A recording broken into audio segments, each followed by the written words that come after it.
Aquell dia, avui, de seguida, Això és un forat. Els contes Escolta aquesta cançó. Diu que brillaré. d'en Ritchie. Genial.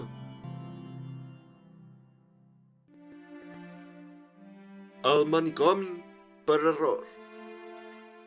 En el manicomi on treballava feia 3 mesos que no em pagaven el sou, així que vaig enviar un correu electrònic. L'assumpte, ingrés del manicomi.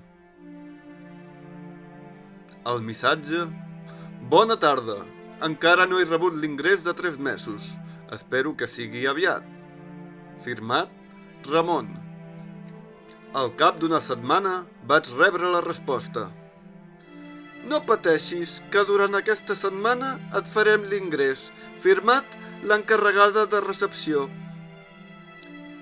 Dijous van venir a casa uns senyors i em van dur al manicomi. Què passa aquí?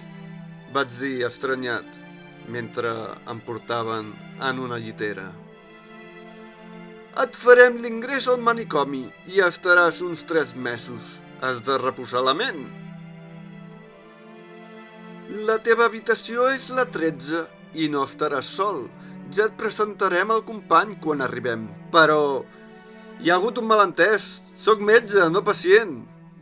Amic meu, els metges també ens posem malalts. Jo volia que em fessin l'ingrés del manicomi. És a dir, els diners que no he cobrat durant aquests 3 últims mesos de feina. No pas un ingrés al manicomi. I és per això que estic tancat en aquesta cel·la del manicomi on treballava. 3 mesos després. Per fi han passat 3 mesos d'ençà que em van tancar per error al manicomi. La bústia era ben plena de cartes.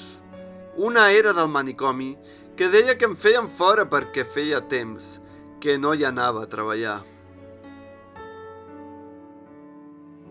Si us ha agradat el conte, doneu-li amor.